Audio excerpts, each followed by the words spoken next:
Hello, Ms. Ng. So today my group will be proposing to you our research study. So my group consists of Meike, Isaac, Sherlyn, and myself. So the title of our research study is Precision of Pupillary Distance and Optical Center in Polytechnic Students. So the rationale for our research study, we found out that incorrect pupillary distance and optical centers can actually cause prismatic effects in wearers. So wearers can complain of diplopia, which is like double vision, and also asthenopia, like eye strains. And a previous study has also proven that wearers who are not looking through their optical centers complains of eye strains. So now next, the aim of our research study. So the aim is to evaluate the precision of pupillary distance and optical center measurement in polytechnic students who wear spectacles.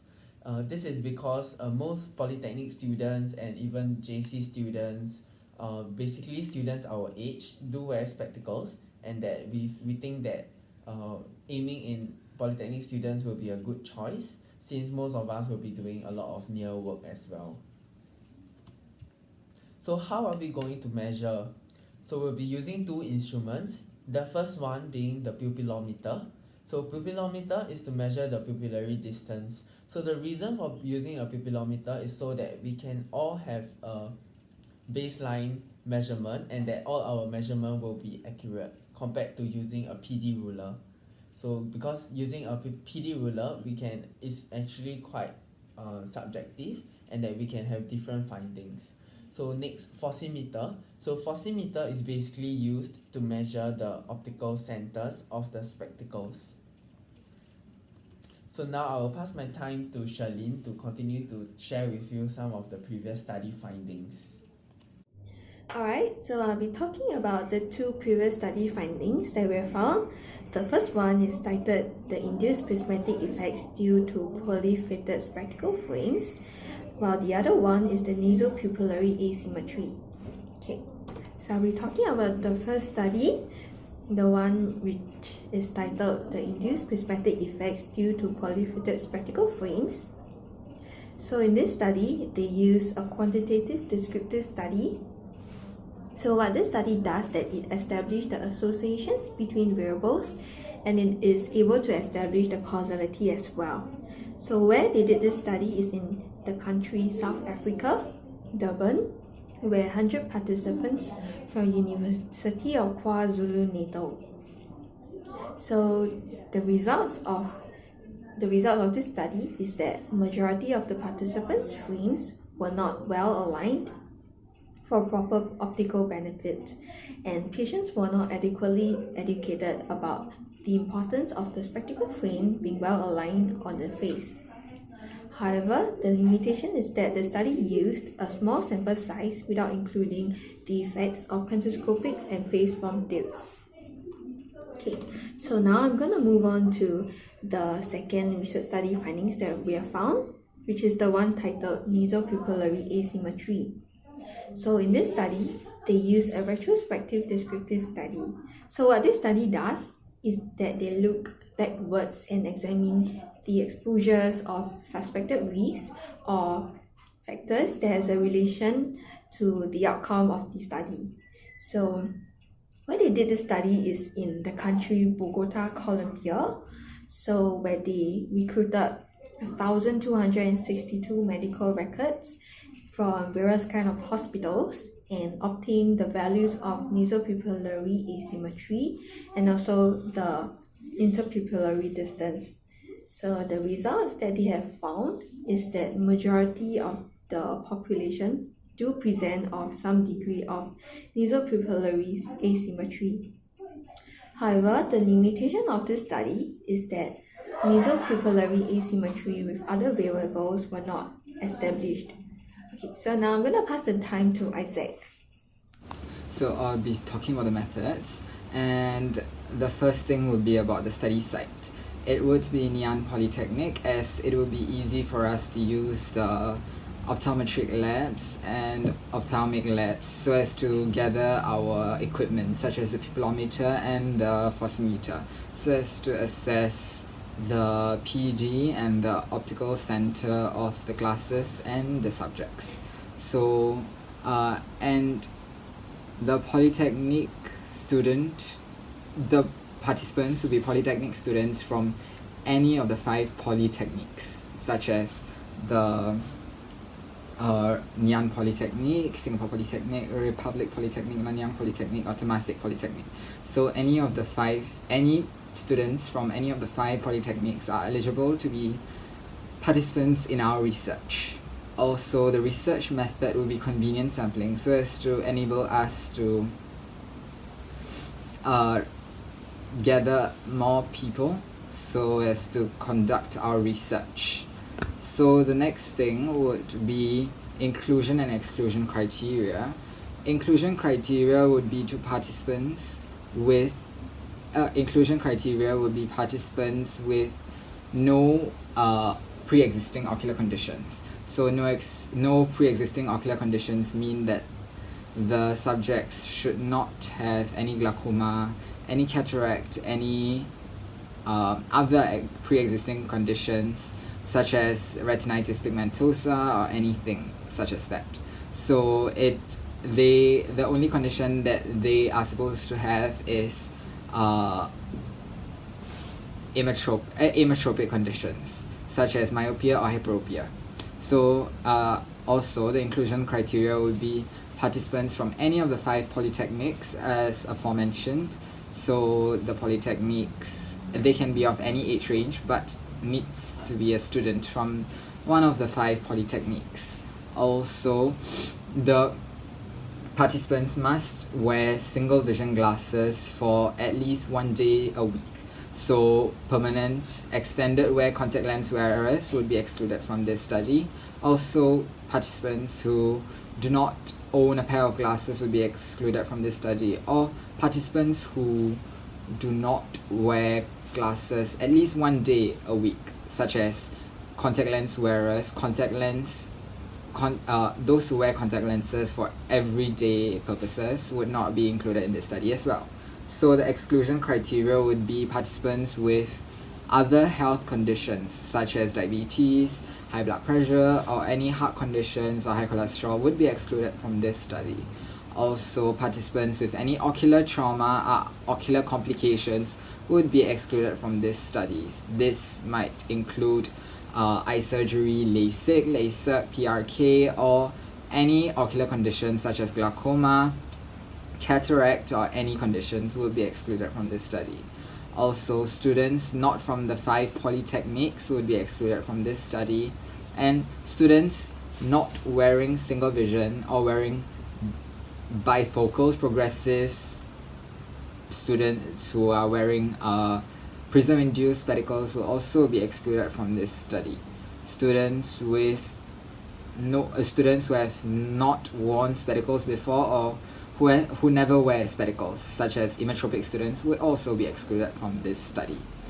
So apart from that, we would be asking the participants to fill up a questionnaire so as to assess any symptoms the patient might have.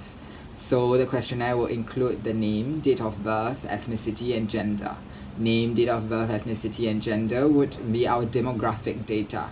Name and date of birth so as to identify the patient, and date of birth is also to identify the age of the patient and the demographic of his or her eye conditions or prismatic effect induced. Also, ethnicity and gender is also a type of classification so as to know more about our sample and our demographics. Also, any pre-existing ocular conditions or general health conditions we'll be asking for them so as to identify those who have ocular or health conditions and to exclude them from the study or from the research. Also, we would also be asking the type of glasses worn. This is also to include or exclude the participants, as we only accept people who are wearing single vision glasses, and those who are wearing bifocals or progressives will be excluded. Also, we would be asking for the wearing time of glasses so as to know whether they would wear it for at least 1 day a week.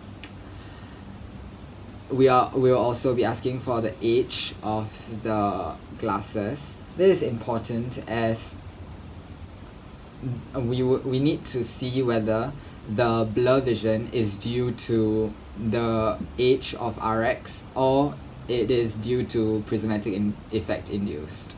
As if the spectacles are old, they might not be suitable to be worn and it might induce blur vision. However, this is not what we are looking for or researching for. We are researching for prismatic effect induced blur vision, not blur vision due to old spectacles.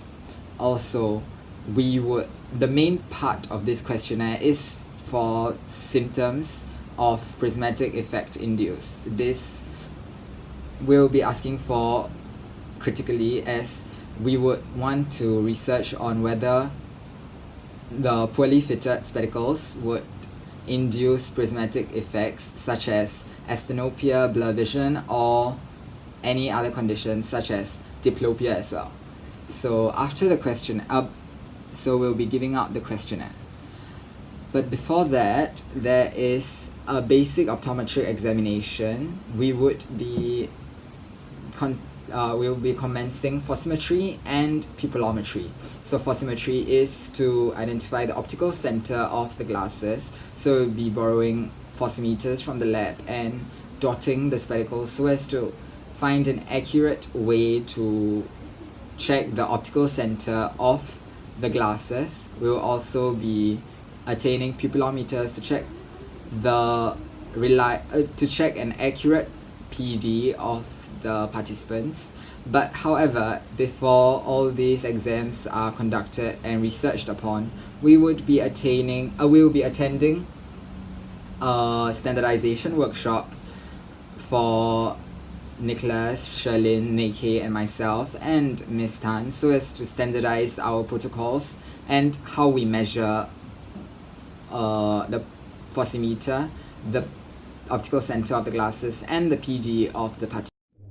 For knowledge gap is no baseline research was completed in Singapore, which means that there are no supporting findings from induced prismatic effect due to poorly fitted spectacle frames in Singapore. As for statistical analysis, there are two types of graph. One is the normal distribution graph, and the second one is abnormal distribution graph. As for the normal distribution graph, it is evenly spread out, and mean median mode is at the same point of the graph, which is the peak. As for abnormal distribution graph, there can be either left skewed or right skewed, where mode is the peak of the graph. For normal distribution graph, we can compound our data by using a data collection method named one-way ANOVA. We will use this if the quantitative variable is normally distributed and it is to compare between more than two independent variables. For abnormal distribution graph, we evaluate our data by using Kruskal-Wallis. It is when the data of the quantitative variable is not normally distributed. It is also to compare between more than two independent variables. The key variable of this article is prismatic effect, and it is the dependent variable, and pupillary distance, which is the independent variable.